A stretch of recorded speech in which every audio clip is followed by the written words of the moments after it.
ऊर्जा। विज्ञान के विश्व की इस अनोखी खोज ने काफी नए आयाम हासिल किए हैं और भारत का परमाणु ऊर्जा कार्यक्रम भी इस दौड़ में कभी भी पीछे नहीं रहा है। हाल ही में काकरापार में मिली सफलता इसका जीता जागता सबूत है और आज इस कार्यक्रम में हम जानेंगे इस सफलता के बारे में और बात करेंगे भारत के परमाणु ऊर्जा कार्यक्रम की। गुजरात के व्यारा के समीप स्थित काकरापार भारत का एक परमाणु ऊर्जा संयंत्र है। यहाँ पर 220 मेगावाट क्षमता के दो परमाणु रिएक्टर हैं, जो प्रेशराइज्ड हैवी वाटर रिएक्टर है। यह रिएक्टर 90 के दशक से कार्यरत है। इस रिएक्टर में प्राकृतिक यूरेनियम के उपयोग से ऊर्जा का उत्पादन होता है। 22 जुलाई 2020 को प्रधानमंत्री नरेंद्र मोदी ने ट्वीट करके देशवासियों को जानकारी दी कि काकरापार परमाणु ऊर्जा परियोजना के तहत नवनिर्मित तीसरे 700 मेगावाट के पावर प्लांट ने क्रिटिकलिटी हासिल कर ली है। प्रधानमंत्री ने इसे मेक इन इंडिया का शानदार उदाहरण बताया। 700 मेगावाट का यह संयंत्र अब तक का स्वदेश में निर्मित सबसे ज्यादा ऊर्जा क्षमता वाला रिएक्टर है। इस रिएक्टर का निर्माण उच्चतम सुरक्षा तकनीक और डिजाइन के आधार पर किया गया है। यह देश का 23वां न्यूक्लियर पावर रिएक्टर है। धीरे धीरे ऊर्जा उत्पादन बढ़ाते हुए उत्पादित बिजली को पश्चिमी बिजली ग्रिड से जोड़ा जाएगा। आपको बताने में बहुत खुशी हो रही है कि हमारा काकरापार यूनिट 3 का जो 700 मेगावाट का रिएक्टर है वो आज अपना चेन रिएक्शन होके हमने टेस्ट कर रहे हैं और उसको क्रिटिकल हमने डिक्लेयर किया हुआ है। तो वो जो हमारी रिक्वायरमेंट है उससे बहुत ही अच्छी तरह से हमने उसमें देखा हुआ है। ये 700 मेगावाट का जो अपना भारत का न्यूक्लियर का PHWR का सबसे पहला यूनिट है और ये जो है हमारा तारापुर का 500 मेगावाट का जो रिएक्टर है उसी तरीके का रिएक्टर है, मगर हमारे DAE के इंजीनियर और वैज्ञानिकों ने उसको तो थोड़ा डिजाइन चेंज करके 500 मेगावाट से 700 मेगावाट करके उसको बनाया है। इससे पहले भारत का सबसे ज्यादा उत्पादन क्षमता वाला स्वदेशी रिएक्टर महाराष्ट्र के तारापुर में स्थित था, जिसकी क्षमता 540 मेगावाट की थी। काकरापार यूनिट 3 के बाद काकरापार में एक और 700 मेगावाट का संयंत्र निर्मित होगा। साथ ही राजस्थान के रावतभाटा में भी इतनी ही क्षमता के दो और रिएक्टर निर्मित हो रहे हैं। यह ध्यान देने योग्य है कि परमाणु विखंडन से पैदा होने वाले न्यूट्रॉन की गति ऊर्जा को नियंत्रित करना और ऊष्मा और दाब का संतुलन बनाए रखना किसी भी रिएक्टर के निर्माण में चुनौतियों से भरा रहता है। प्रेशराइज्ड हैवी वाटर रिएक्टर सुरक्षा की दृष्टि से भी ज्यादा भरोसेमंद होते हैं। इसमें passive decay heat removal system, hydrogen recombiners जैसे लेटेस्ट सेफ्टी फीचर्स है, जो रिएक्टर को और भी ज्यादा सुरक्षित बनाते हैं। इन रिएक्टरों में सुरक्षा मानकों का काफी ख्याल रखा गया है। स्वदेशी रिएक्टर निर्माण की तकनीक भविष्य में 700 मेगावाट से ज्यादा क्षमता वाले रिएक्टरों के निर्माण का रास्ता खोल देगी। भारत का परमाणु ऊर्जा कार्यक्रम आजादी बाद से ही शांतिपूर्ण ऊर्जा के उपयोग के लिए प्रतिबद्ध था। आजादी के 70 सालों की यात्रा में भारत का परमाणु ऊर्जा कार्यक्रम धीरे धीरे आत्मनिर्भरता की ओर बढ़ रहा है। भारत का परमाणु ऊर्जा कार्यक्रम 3 चरणों में विभाजित है, जिसका पहला चरण प्राकृतिक यूरेनियम पर आधारित प्रेशराइज्ड हैवी वाटर रिएक्टर का चरण है। इस प्रक्रिया में हमें प्लूटोनियम की प्राप्ति होगी, जो कि दूसरे चरण में बनने वाले रिएक्टर का ईंधन बनेगा। इस चरण में बनने वाले रिएक्टरों को फास्ट ब्रीडर रिएक्टर कहा जाएगा। भाविनी के नाम से जानी जाने वाली भारतीय नाभिकीय विद्युत निगम लिमिटेड इस चरण को आगे बढ़ाएगी। फिलहाल तमिलनाडु के कल्पक्कम में 500 मेगावाट के प्रोटोटाइप फास्ट ब्रीडर रिएक्टर का निर्माण हो रहा है। तीसरे चरण में दूसरे चरण से प्राप्त फ्यूल और थोरियम का उपयोग करके बिजली उत्पादन किया जाएगा। गौरतलब है कि भारत में प्राकृतिक यूरेनियम के भंडार कम है, लेकिन थोरियम का बहुत बड़ा भंडार है। भारत के चरणबद्ध परमाणु कार्यक्रम में यह सुनिश्चित किया गया है कि न सिर्फ तकनीक लेकिन ईंधन के मामले में भी भारत आत्मनिर्भर बनके अपने पैरों पर खड़ा रह सके। अभी हमारी परमाणु ऊर्जा क्षमता 6,780 मेगावाट के करीब है, जो 2031 तक बढ़ के 22,480 मेगावाट तक बढ़ाने की योजना है।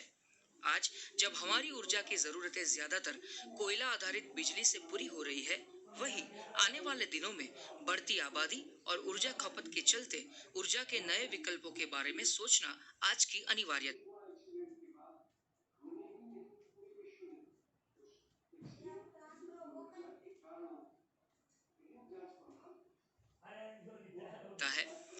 सौर और पवन ऊर्जा जैसे गैर पारंपरिक ऊर्जा स्रोत के साथ साथ परमाणु ऊर्जा जैसे विकल्प भी आने वाले दिनों में बढ़ने वाली ऊर्जा खपत के चलते प्रदूषण मुक्त ऊर्जा के लिए कारगर साबित होगी। काकरापार में मिली सफलता वर्तमान की आशाओं को तो उड़ान देती ही है, साथ ही आने वाले कल के सपनों को भी उम्मीद की नई रोशनी देगी। भारत ने अपने परमाणु कार्यक्रम में बहुत बड़ी सिद्धि हासिल करी है। काकरापार पावर स्टेशन के यूनिट 3 ने क्रिटिकलिटी हासिल कर ली है और इसकी सबसे बड़ी बात यह है कि ये संपूर्णतः स्वदेश में निर्मित है और आत्मनिर्भर भारत की तरफ एक महत्वपूर्ण कदम है हमारा। तो आज इसके बारे में हम बात करेंगे एनपीसीआईएल के सीएमडी श्री एस.के. शर्मा जी से और जानेंगे कि क्या है इसकी महत्ता, क्या है इसकी वैज्ञानिक उपलब्धि और कैसे न्यूक्लियर पावर प्रोग्राम में हम अपने आगे बढ़ रहे हैं। तो एस.के. शर्मा जी, आपका दूरदर्शन में स्वागत है। धन्यवाद। नमस्कार। सर, सबसे पहले मैं आपसे पूछना चाहूंगा कि जो थर्ड यूनिट है, जो काकरापार एटॉमिक पावर स्टेशन है, जो कि गुजरात में स्थित है, उसने क्रिटिकलिटी अचीव कर ली है और बहुत सुर्खियों में भी रहा। कृपया हमारे दर्शकों को ये समझाएं कि इसका मतलब क्या होता है, इसके मायने क्या होते हैं और पूरे न्यूक्लियर प्रोग्राम में हम अपने आप को इस उपलब्धि के जरिए कहाँ पे रख रहे हैं। देखिए परमार साहब, ये उपलब्धि इसलिए महत्वपूर्ण है कि ये 700 मेगावाट की प्रेशराइज्ड हेवी वाटर रिएक्टर की पहली इकाई है जिसको क्रिटिकल किया गया है, जिसने क्रिटिकलिटी प्राप्त की है।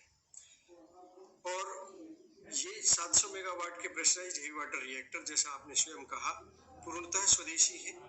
इनकी डिजाइन हमारे इंजीनियर्स ने की है। इनके लिए जो उपकरण हैं वो भारतीय कारखानों में तैयार हुए हैं और भारतीय निर्माण कंपनियों ने इसका निर्माण किया है। तो इसलिए ये उपलब्धि थोड़ी सी अधिक हमें संतोष देती है और अपनी तरह का ये पहला रिएक्टर है और इसके बाद में इस तरह के 16 और रिएक्टर बनने वाले हैं। तो इसलिए ये अगर ये कहा जाए कि इस तरह के रिएक्टरों की एक श्रृंखला का पुरोगामी है, यानी पथ प्रदर्शक है, तो इसलिए इसका महत्व और अधिक बढ़ जाता है। और जहाँ तक क्रिटिकलिटी का सवाल है कि क्रिटिकलिटी को क्यों महत्व दिया जाए, तो मैं इसको ये बताना चाहूँगा कि किसी भी बिजली घर में बिजली बनाने के लिए ऊर्जा उत्पन्न करने की आवश्यकता होती है। नाभिकीय विद्युत गृह में जो न्यूक्लियर पावर स्टेशन है, उनमें ऊर्जा उत्पन्न करने के लिए परमाणु विखंडन किया जाता है और ये परमाणु विखंडन की जो प्रक्रिया है, ये रिएक्टर के अंदर होती है। तो जब फ्यूल लोड कर देने के बाद में परमाणु विखंडन की प्रक्रिया शुरू की जाती है, तो जैसा आप जानते हैं कि एक परमाणु का विखंडन होने पर 2 या उससे ज्यादा छोटे कम भार वाले परमाणु पैदा होते हैं और साथ में कुछ और न्यूट्रॉन भी पैदा होते हैं। और इन न्यूट्रॉन्स में से अगर कम से कम एक न्यूट्रॉन अगला विखंडन कर सके तो एक श्रृंखला की शुरुआत होती है, जिसे हम चेन रिएक्शन बोलते हैं। और जब हर एक विखंडन में से एक न्यूट्रॉन अगला विखंडन करने लगता है, तो हम बोलते हैं कि रिएक्टर क्रिटिकल हो गया है, क्योंकि अब श्रृंखला अनवरत जारी रहेगी और नियंत्रण में रहेगी, क्योंकि जो विखंडन की गति है वो वही रहने वाली है, क्योंकि हर एक विखंडन से एक और विखंडन हो रहा है। तो इसलिए और यही बिजली बनाने के लिए रिएक्टर का क्रिटिकल होना अनिवार्य होता है। सर, आपसे मैं ये जानना चाहूंगा कि आपने कहा कि ये स्वदेश में निर्मित एक रिएक्टर है, तो सबसे पहली बात कि इसको बनाने में या इस तरह की ऊर्जा उत्पन्न करने में कैसी चुनौतियां होती है। कोई भी परमाणु विद्युत केंद्र एक बहुत ही जटिल संयंत्र होता है। इससे पहले हम 220 मेगावाट क्षमता के न्यूक्लियर रिएक्टर्स, परमाणु विद्युत केंद्रों का वो बनाया करते थे। उसके बाद हमने इसको बढ़ा के 540 मेगावाट तक ले गए। 540 मेगावाट के 2 हमने परमाणु विद्युत केंद्र बनाए थे। लेकिन अब जो 700 मेगावाट पर इसको बढ़ाया गया है, ये इसका सही स्तर है और समुचित उपयोग है। तो जो स्केल का एक बेनिफिट होता है, एक फायदा होता है, बड़े काम करने से लागत कम होती है। ये 700 मेगावाट पे जब हम पहुंचे हैं, तो हम सही जगह पहुंच गए और अब हम इस तरह के रिएक्टरों की एक पूरी श्रृंखला तैयार करेंगे। इस तरह के रिएक्टर जो 700 मेगावाट के बड़े रिएक्टर हैं, इनका सिर्फ डिजाइन ही चुनौतीपूर्ण नहीं है, इनको बनाना भी चुनौतीपूर्ण है, क्योंकि भारतीय कारखानों में जो हमारी मैन्युफैक्चरिंग है, इनमें इस साइज की और न्यूक्लियर क्वालिटी की, यानी इस गुणवत्ता की उपकरणों का पहली बार निर्माण हो रहा था।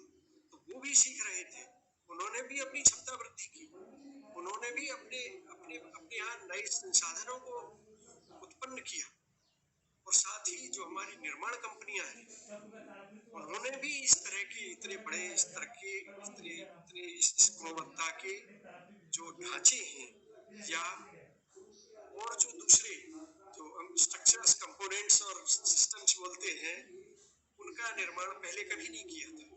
तो इस तरह से देखा जाए तो इस प्रयास में न सिर्फ एनपीसीआईएल सीख रहा था और एनपीसीआईएल आगे बढ़ रहा था, हमारे जो जो हमारे उपकरण निर्माता हैं और जो हमारी निर्माण कंपनियां हैं, वो सब भी हमारे साथ थे, और ये एक समेकित प्रयास था। सही मायनों में बहुत बड़ी उपलब्धि है। सर, मैं आपसे पूछना चाहूंगा कि जनरली जब हम एटॉमिक एनर्जी की बात करते हैं, न्यूक्लियर एनर्जी की बात करते हैं, लोगों के दिमाग में सिर्फ या नागासाकी या हिरोशिमा या अभी एक नया नाम फुकुशिमा भी जुड़ चुका है। तो ऐसे ही नाम आते हैं, एक डर का माहौल सबके दिमाग में रहता है।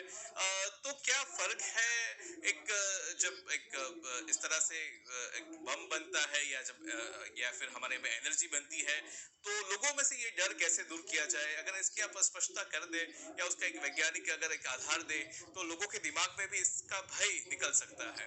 जी जी, मैं थोड़ी देर पहले आपको जब क्रिटिकलिटी बता रहा था, तो मैंने बताया कि हर एक विखंडन से जब एक न्यूट्रॉन अगला विखंडन करता है, तब हम कहते हैं रिएक्टर क्रिटिकल है, और उस वक्त श्रृंखला चालू रहती है, अनवरत चालू रहती है, लेकिन वो श्रृंखला दर, विखंडन की जो दर है, वो स्थिर रहती है। एटम बम में क्या है, एक से ज्यादा न्यूट्रॉन अगला विखंडन करते हैं, हर एक विखंडन से के बाद में 2 या उससे अधिक न्यूट्रॉन अगले विखंडन करते हैं। तो उससे क्या होता है कि विखंडन की दर बढ़ने लगती है, और वो बहुत तेजी से बढ़ती है, श्रृंखला अनियंत्रित हो जाती है, और जो ऊर्जा उत्पन्न होती है वो बहुत ज्यादा होती है, जो कि विस्फोटक का रूप ले लेती है। ये है परमाणु बम, जिसमें कि विखंडन की प्रक्रिया को अनियंत्रित छोड़ दिया जाता है जानबूझकर। जब परमाणु रिएक्टर में उसको नियंत्रण में रखने की तमाम व्यवस्थाएं की जाती है, कई प्रणालियों की स्थापना की जाती है। तो इसलिए ये दोनों एक दूसरे से पूरी तरह भिन्न है। हालांकि दोनों में ही विखंडन होता है परमाणु का, लेकिन आगे की सारी प्रक्रिया दोनों में अलग है, और इसलिए इसकी तुलना परमाणु बम से करना तो मैं समझता हूँ ठीक नहीं होगा। और जहाँ तक फुकुशिमा का प्रश्न है, फुकुशिमा में जो हुआ था उसके कई कारण थे। अगर हम उन कारणों को यहाँ अगर हम पे चर्चा करने लगेंगे तो ये समय भी कम पड़ जाएगा, और शायद ये उचित भी नहीं होगा। जी सर।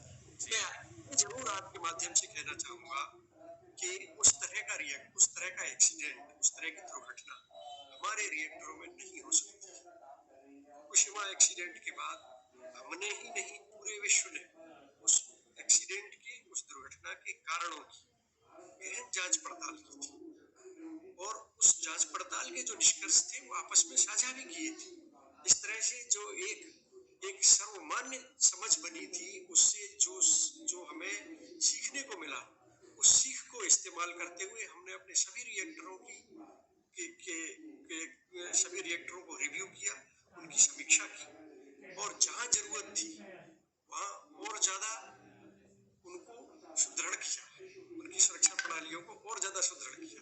यही इस रिएक्टर में भी किया, जो कि उस वक्त निर्माणाधीन था। तो इसलिए उस तरह की कोई दुर्घटना हमारे किसी भी रिएक्टर, सिर्फ काकरापार 3 में ही नहीं, और भी जो दूसरे रिएक्टर 22 रिएक्टर हमारे चल रहे हैं, उनमें से किसी में उस तरह की दुर्घटना नहीं हो सकती। वैसे भी ये तकनीक अलग है, वो तकनीक अलग है, ये तकनीक अलग है। जी सर, अगर हमारे न्यूक्लियर प्रोग्राम की बात करें तो ये तो बहुत लंबी यात्रा रही है। आज़ादी के बाद हम इसमें जुटे पड़े हैं। अगर 3 स्टेज की हम बात करें कि सबसे पहला ये pressurized heavy water reactor stage, उसके बाद फास्ट ब्रीडर रिएक्टर, उसके बाद थोरियम बेस्ड रिएक्टर्स की अगर बात करें, तो 3 चरणों में पूरी हमारी यात्रा होने वाली है। तो भारत की न्यूक्लियर यात्रा अगर देखें तो एक रणनीति के हिसाब से हम लोग अभी कहाँ पे खड़े हैं और कितनी यात्रा और हमें इसमें आगे करनी है, आपका क्या कहना है इसके बारे में सर? आपने अभी ठीक बताया कि भारत का जो परमाणु ऊर्जा कार्यक्रम है वो 3 चरणों में विभाजित विभाजित है। पहला हमने पहले चरण में जो तकनीकी महारत है वो हासिल कर ली है और अब हम तीव्र गति से विकास के दौर में प्रवेश कर चुके हैं। दूसरा दूसरा चरण होगा जिसमें कि पहले चरण में के रिएक्टरों से उत्पादित प्लूटोनियम के पर आधारित ब्रीडर रिएक्टरों की स्थापना की जाएगी। ब्रीडर रिएक्टरों की विशेषता ये होती है कि ये बिजली बनाने के साथ साथ जो फ्यूल है, जो ईंधन है, उसका भी निर्माण करते हैं और जितनी ईंधन की इनमें खपत होती है उससे ज्यादा ईंधन का निर्माण करते हैं। और उस दूसरे चरण के बाद में हम जाएंगे थोरियम के उपयोग पर। थोरियम जो कि हमारे देश में प्रचुर मात्रा में उपलब्ध है। तो अभी जैसे मैंने बताया कि प्रथम चरण में हम अब तीव्र विकास के दौर में पहुंच रहे हैं। दूसरे चरण के लिए तकनीक को जांचने परखने के लिए हमने एक prototype fast breeder reactor 500 megawatt का कल्पाकम में स्थापित किया है। एनपीसीआई नहीं कर रहा है उस काम को, हमारी एक दूसरी साथी कंपनी है भाविनी, वो उस काम को कर रही है और वो रिएक्टर अभी कमीशनिंग में है। तीसरे चरण की जबकि हम थोरियम पे जाएंगे, उसके लिए जो जरूरी तकनीक है उनके ऊपर अनुसंधान का काम शुरू हो चुका है और मैं समझता हूँ इन दोनों में ही हम विश्व के अग्रणी देशों में। सर बहुत सही बात कही, लेकिन सर एक मत ऐसा भी है कि जहाँ पे ये कहा जा रहा है जो नॉन कन्वेंशनल सोर्सेस है उसमें सोलर और विंड एनर्जी को भी एक तरजीह देने की एक बात हो रही है और कई देश ऐसे भी हैं जहाँ पे न्यूक्लियर एनर्जी को शायद नकारा भी जा रहा है। जो ऊर्जा का जो भविष्य है, जो ऊर्जा सुरक्षा या एनर्जी सिक्योरिटी की बात करें खासतौर पे भारत के संदर्भ में, तो न्यूक्लियर एनर्जी का क्या स्थान है और इसका जो सोलर और विंड एनर्जी जैसे जो और भी सोर्स है, स्रोत है, उससे आप इसकी तुलना कैसे करते हैं सर? ये सच है कि कुछ देशों ने अपनी जरूरतों को देखते हुए, उनकी जो जरूरतें हैं उनके हिसाब से उन्होंने निर्णय लिया है कि उनको अब न्यूक्लियर एनर्जी की, नाभिकीय ऊर्जा की आवश्यकता नहीं है। लेकिन ये हर देश का अपना फैसला होता है और स्थानीय जरूरतों के हिसाब से ये फैसला लिया जाता है। इसलिए आपने बहुत सही कहा कि भारत के संदर्भ में, क्योंकि अगर एक दो देश ऐसे हैं जिन्होंने अब न्यूक्लियर पावर की जरूरत नहीं समझी है, तो ऐसे बहुत सारे हैं जो नए सिरे से इस ऊर्जा की उपयोग करने की दिशा में काम कर रहे हैं। जो नए देश हैं जिनमें के न्यूक्लियर रिएक्टर्स बनाए जा रहे हैं। भारत के संदर्भ में आए तो जो अक्षय ऊर्जा स्रोत है, जो जैसे सौर ऊर्जा है, पवन ऊर्जा है, इनका स्वागत होना ही चाहिए। ये ऊर्जा के अच्छे स्रोत हैं और मैं स्वयं इनका हिमायती हूँ, इनका इस्तेमाल करने का, इनका प्रयोग करने का मैं हिमायती हूँ। लेकिन इनके प्रयोग को बढ़ावा देने में और न्यूक्लियर एनर्जी के प्रयोग में कोई विरोधाभास नहीं, क्योंकि आप इसको ऐसे देखें कि जो हमारी बिजली की ग्रिड होती है, ग्रिड की स्थिरता के लिए इसमें दो तरह की बिजली की आवश्यकता होती है। एक होती है बेस लोड इलेक्ट्रिसिटी और दूसरी होती है पीक लोड इलेक्ट्रिसिटी। तो न्यूक्लियर एनर्जी हम बेस लोड के क्षेत्र में आते हैं। हम बेस लोड बिजली की जरूरत पूरी करते हैं और बेस लोड की जरूरत पूरी करने के लिए दो ही साधन इस वक्त उपलब्ध हैं, या तो कोयले पर आधारित बिजली घर और या न्यूक्लियर पावर स्टेशन, नाभिकीय विद्युत घर। कुछ हद तक जो पनबिजली घर है वो भी बेस लोड का काम कर सकते हैं, लेकिन पनबिजली घर तो पानी की उपलब्धता पर निर्भर करते हैं। तो इसलिए बेस लोड की जरूरत पूरी करने के लिए नाभिकीय ऊर्जा की प्रासंगिकता बनी रहेगी। और अभी हमारी ग्रिड में जो अक्षय ऊर्जा के स्रोत हैं उनसे आने वाली बिजली की मात्रा, उनका अंश अभी कम है और इसलिए ये सही समय है जब उनके उपयोग को बढ़ावा दिया जाए। सर मैं आपसे जानना चाहूँगा कि भारत में जो न्यूक्लियर एनर्जी है, एनपीसीआई है, उसके इमीडिएट और लॉन्ग टर्म फ्यूचर गोल्स क्या है? तत्कालीन और दीर्घकालीन जो आपके लक्ष्य है वो अभी क्या है? कौन कौन से प्रोजेक्ट चल रहे हैं या क्या भारत को भेंट मिल सकती है एनपीसीएल के द्वारा? इस वक्त हम हमारी जो कुल स्थापित क्षमता है वो 6,780 मेगावाट है। और इसके अतिरिक्त जो हमारा विस्तार कार्यक्रम है उसको मैं 3 हिस्सों में बांटकर बताना चाहूँगा। फिलहाल हम 4,800 मेगावाट क्षमता के 6 रिएक्टरों का निर्माण कर रहे हैं, जो कि निर्माण के अग्रिम चरण, अग्रिम अवस्था। और ये 6 रिएक्टर हम बना के तैयार करेंगे सन 2024 तक। और उसके अलावा 4 और रिएक्टर हैं जिनकी क्षमता है 3,400 मेगावाट। इन 4 रिएक्टरों पर के निर्माण का काम शुरू करने का वक्त आ गया है। हम पूरी तरह तैयार हो गए हैं, जगह तैयार है, साइट तैयार है और एक्सकेवेशन भी हो गया, यानी खुदाई का काम भी पूरा हो गया है। अब विधिवत निर्माण शुरू होने ही वाला है। तो इन 4 और रिएक्टरों को भी अगले 6 वर्ष में पूरा कर दिया जाए। तो इस तरह से अगर आप देखें तो 6 वर्ष के बाद में हमारी जो क्षमता होगी वो 14,980 मेगावाट तक पहुंच जाएगी।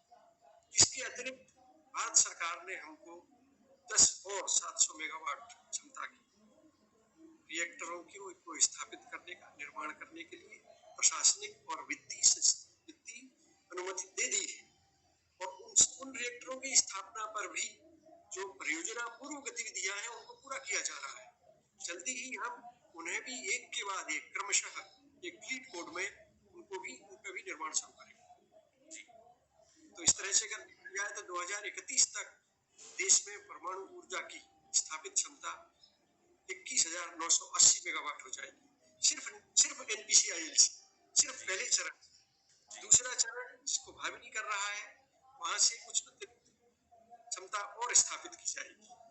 तो एक बहुत ही महत्वपूर्ण काम NPCIL के द्वारा किया जा रहा है। सर, आपसे मैं जानना चाहूँगा कि भारत का जो परमाणु ऊर्जा कार्यक्रम है उसने विश्व में कई रिकॉर्ड्स भी स्थापित किए हैं और बहुत अच्छे कीर्तिमान भी बनाए हैं। तो क्या है वो कीर्तिमान, किस तरह से भारत का परमाणु कार्यक्रम या भारत की परमाणु क्षमता है जो बहुत ही अनूठे तरीके से अपना काम कर रही है और कोरोना काल में भी उसने अपना काम किया है।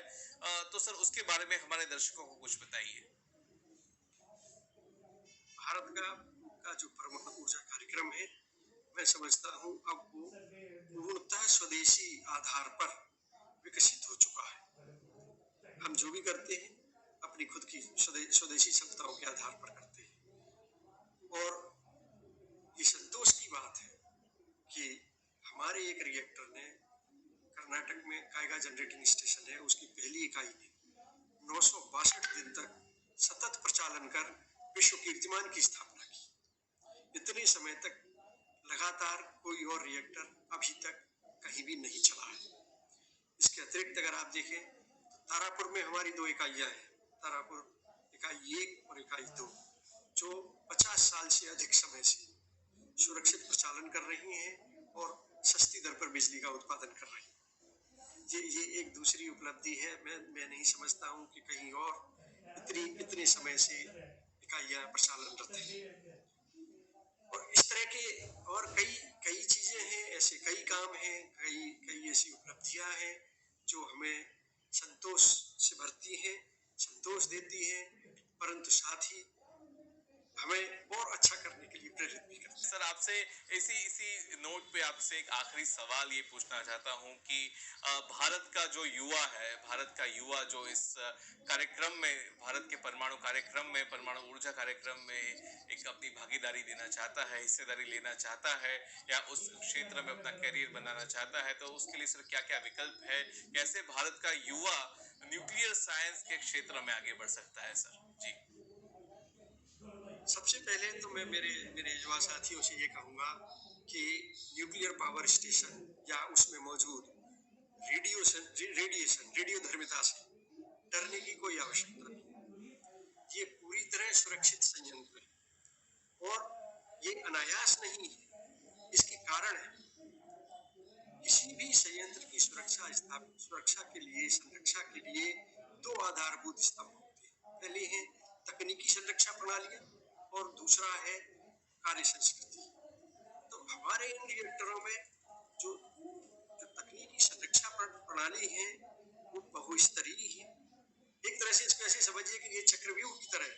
जैसे चक्रव्यूह में किसी आक्रमणकारी सेना को राजा तक पहुंचने के लिए या सेनापति तक पहुंचने के लिए 7 चक्रों को तोड़ना पड़ता है, उसी तरह से हमारे यहाँ भी, हमारे रिएक्टर में भी जो फ्यूल में रेडियो धर्मिता मौजूद है, उसको बाहर निकल के जनता तक पहुंचने के लिए 7 अवरोधों को पार करना होता है। और इन 7 अवरोधों को सुदृढ़ बनाने के लिए